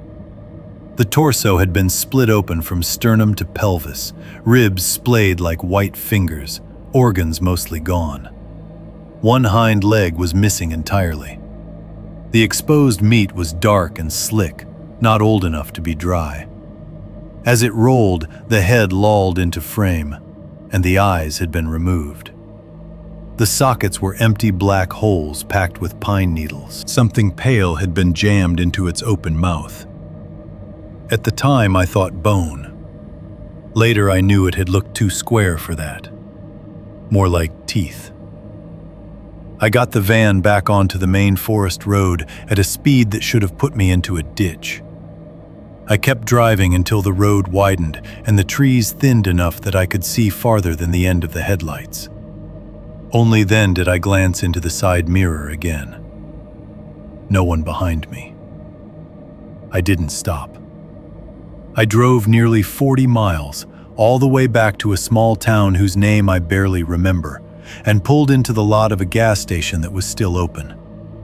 My whole body was shaking. I was breathing so hard my chest hurt. There was blood on my knuckles from how tightly I'd gripped the wheel. A teenage clerk inside asked if I was okay, and I said I'd almost hit a deer. That was the first lie I told. I don't fully know why I didn't call the police right then. Part of it was shock. Part of it was the fear of sounding insane. A stranger under my van. A chase through public land. A carcass in the road. Possible attempted break-in. It all sounded real enough until I imagined saying it out loud under fluorescent lights to a deputy who'd seen every variety of tourist panic before. I went to a motel instead. One of those single-story places with exterior doors, faded floral bedspreads, and a Bible in the nightstand drawer. I parked the van under the brightest light I could find, carried my bag in, jammed a chair under the knob even though motel doors open inward and that wouldn't have helped much, and sat on the bed with all the lights on until the sky began to pale. When it was finally morning, I called the rental company first, then county dispatch. A deputy came out along with a Forest Service law enforcement officer a few hours later. I gave them the access road as best I could, showed them the route on my offline map, described the man, described the van, described the clearing. Then we went outside to inspect the vehicle. There were handprints on the driver's side. Not nice, clear TV handprints. Smudged ones. Dirt, grease, and what looked like faint brownish streaks where fingers had gripped the panel near the handle. The handle itself was partially torn loose. The metal around it had been bent just enough to misalign the latch. On the back doors, there were 2 long vertical scratches through the paint down to bare metal. The deputy crouched by the rear bumper and frowned. "What did you hit?" I told him I thought a deer carcass. He nodded slowly and shined his light under the back. Something wet had dried in a spray pattern along the undercarriage and spare tire housing. There were also bits of hair caught in one seam and a few dark flecks that looked like tissue. The forest officer said, "Could be," in a tone that meant he wasn't sure. Then the deputy stepped around to the passenger side, bent, and picked something off the rubber trim at the base of the door. He held it up between gloved fingers. A fingernail, human-looking, ragged, split, with a bit of pink skin attached. He asked if it was mine. I almost laughed. They followed me back out there that afternoon in separate vehicles while the sun was still high. It took longer to find the turnoff than I expected, and for a while I thought I'd somehow gotten the whole location wrong. Then we found it. Same track, same trees, same descent into the clearing. But when we reached the end, the clearing looked smaller, meaner in daylight, less like a campsite and more like a wound in the trees. There was no man, no truck, no tent, no obvious sign that anyone had been living there. But the ground told a different story. There were tire marks older than mine, several sets actually, pressed deeper into the soil toward the far edge of the clearing where trees grew close together. There were flattened places in the grass and dirt as if things had been stored there and moved recently. The remains of an old fire pit sat near a stump, not ringed with stones, but scraped raw into the earth. In it were blackened bones. The forest officer knelt by those first. At a glance, I thought animal. And maybe some were. Then he used a stick to turn one piece over, and I saw the rounded dome of a small skull no bigger than a fist, cracked along one side and scorched black. Nearby lay a longer bone with one end cleanly sawn or hacked through. Not broken, cut. The deputy said, "Jesus." That was the first moment I felt truly justified in my terror. Until then, some part of me had still worried I was inflating a bad encounter into something worse. Standing there in full daylight, with armed law enforcement officers looking down at charred bone fragments, I knew I hadn't even seen the full shape of the thing. We spread out carefully.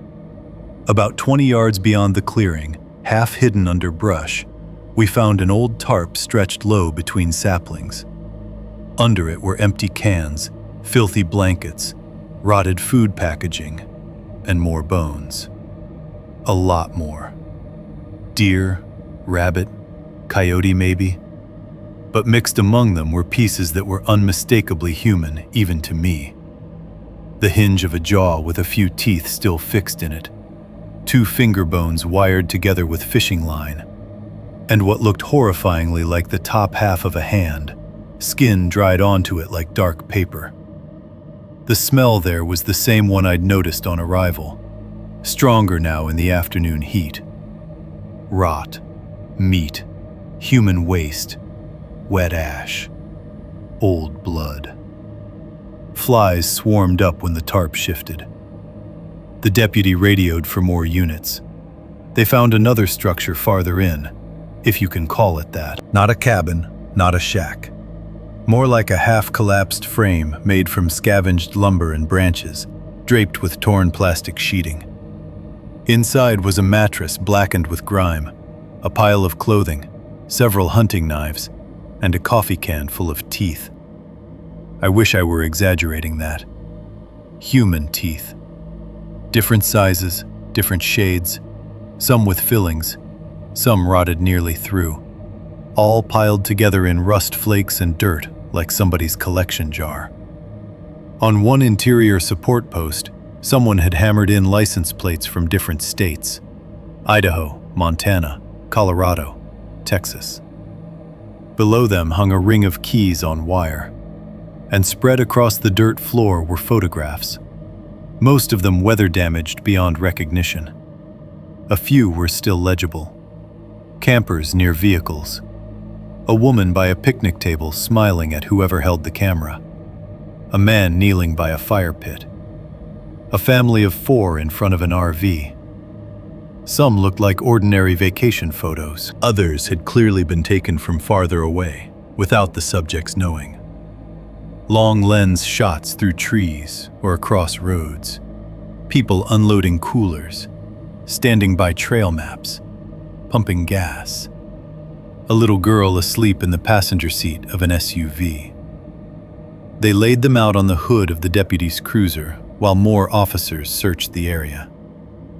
One of the photos was me. Not from that trip. Earlier. I was standing outside the van rental place in Denver, signing paperwork beside the driver's door. It had been taken from across the lot, angled through the windshields of parked cars. I remember physically stepping back from the hood when I saw it, as if the photo itself might lunge at me. The deputy asked if I was sure.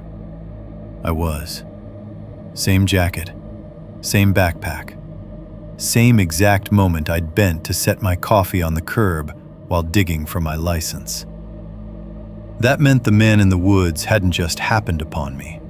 He, or someone with him, had seen me before I ever reached that forest. The search went on until dusk. They found blood on the plastic sheeting and on one of the knives. They found spent shell casings, butchered animal remains, scraps of clothing, and a shallow pit full of half-burned trash.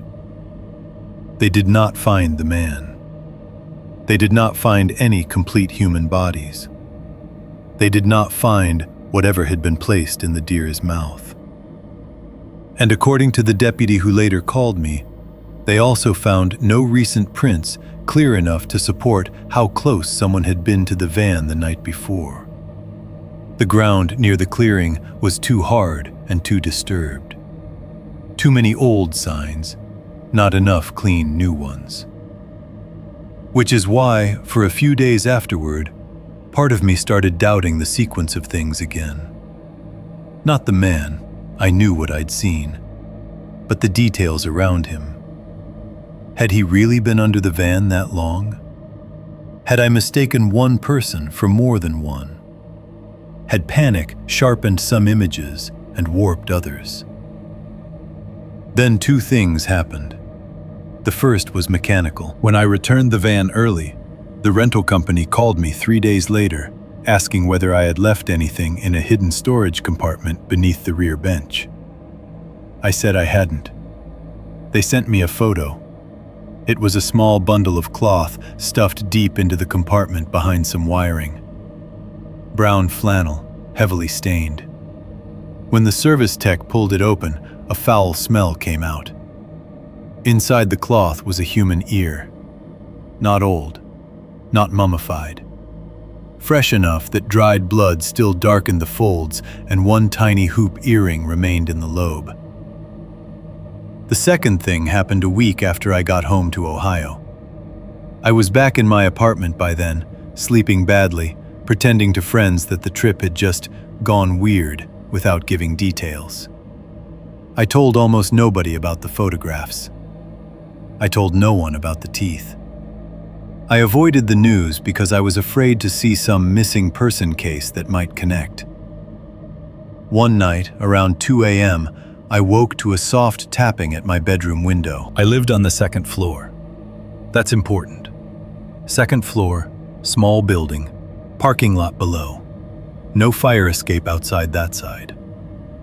The tap came again. 3 little clicks against the glass. I stayed frozen in bed, staring at the curtains. Then something dragged slowly downward across the window. Not hard enough to scratch, just enough to make a faint, rubbery whisper on the pane, as if damp fingers were testing the surface. I did not look. I waited until dawn. When I finally pulled the curtain back, there was nothing outside. But on the inside windowsill, tucked behind the blinds, where it absolutely had not been before, lay a single object. A motel room keycard. Not from my apartment. Not from any chain I used. The cheap independent place I'd stayed the night after escaping. My room number had been written on it in black marker. And on the white strip below that, in shaky block letters pressed so hard the pen had nearly cut the plastic, were 3 words. You left early. I called the sheriff's office in Montana after that. Then my local police. Then the motel. Nobody could explain how a key card from a state halfway across the country had ended up inside my apartment. My local officer thought it was a prank by someone I knew. The motel manager insisted all used cards were deactivated and disposed of daily. The Montana deputy sounded tired when I told him. He asked if anyone else knew the motel name. I said no. That wasn't fully true. There was one person I had told more than I should have. My younger sister, on the phone 2 days after I got back.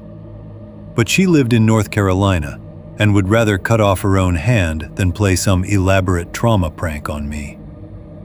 No charges ever came from the forest investigation while I was following it. They eventually linked some of the human remains to 2 open missing persons cases from different states, both involving people last known to be traveling through Montana in recreational vehicles. Beyond that, silence. A lot of law enforcement language about ongoing investigation, active leads, and not enough evidence to discuss specifics. The van company quietly settled with me over the damaged door and the early return. My therapist, because yes, I eventually got one, said hypervigilance was normal after predatory trauma. That phrase stuck with me. Predatory trauma. More accurate than fear somehow. Fear is what happens during a bad event. Predatory trauma is what stays after your nervous system understands it was being studied. That's the part people miss when they hear a story like this. The scariest thing wasn't the chase. It wasn't the clearing. It wasn't even the man under the van. It was the realization that he had approached me politely first. He had smiled, introduced himself in effect, tested for other occupants, assessed the locks, looked into the back of the van. Then, when that wasn't enough, he'd hidden underneath it like an insect under a rock, waiting to see what I'd do next. That wasn't madness. That was method. There's one last thing I've never been able to explain away. About 6 months after the trip, I was cleaning out the backpack I'd taken with me. It had been shoved into a closet since I got home. I was finally trying to be a functional person again, doing laundry, sorting gear, making piles of things I might keep or donate. In a zippered side pocket I almost never used, I found a folded square of paper. Not my paper, not my handwriting. It smelled faintly of smoke and something sweet rotten underneath. Inside was a Polaroid. The image was dark and grainy, taken at night, but clear enough to understand. It showed the inside of my rented van from the rear doors facing forward. The bed was visible, the little sink, the curtain separating the cab, and me, sitting in the driver's seat with the engine running, lit by the dashboard glow, looking into the passenger mirror in terror while trying to drive out of the clearing. The photo had been taken from inside the van while I was escaping, which means one of two things had to be true. Either someone had been in that van with me while I tore out of the woods, or someone had entered it later, developed the photo somehow, and planted it in my bag after I got home. I don't know which possibility is worse. I turned the photo over. On the back, written in the same shaky block letters as the motel keycard, were 5 words. Next time, check the bed. I moved apartments a month later. I sold my car. I stopped taking road trips alone. And I have never once since then looked under a vehicle in the dark without feeling my heart try to climb out of my throat. Even now, every so often, I'll be in a grocery store parking lot or at a gas station off some interstate, and I'll catch sight of an ordinary man in a cap standing near the edge of the lot, watching people load coolers or bags into their cars. He'll look so normal that for a second I'll hate myself for even noticing. Then he'll turn just slightly, and I'll see how still he's standing, how little the smile reaches the rest of his face. I always leave immediately. Maybe I'm wrong every time. I hope I am. But last winter, after a snowstorm, I walked out to my current car before work and found tracks around it in the parking lot. Everyone else's cars just had the usual scatter of boot prints and tire marks from neighbors clearing windshields. Mine had those too, and one other set. There was a body-shaped impression in the snow along the driver's side, narrow and long, as if someone had lain on their back under the car and then wriggled out. 2 elbow marks, heel drags, a print where a cheek had rested. And on the dark, wet pavement beneath the center of the car, protected from the snowfall by the chassis, someone had written one sentence with a dirty fingertip: "I still fit."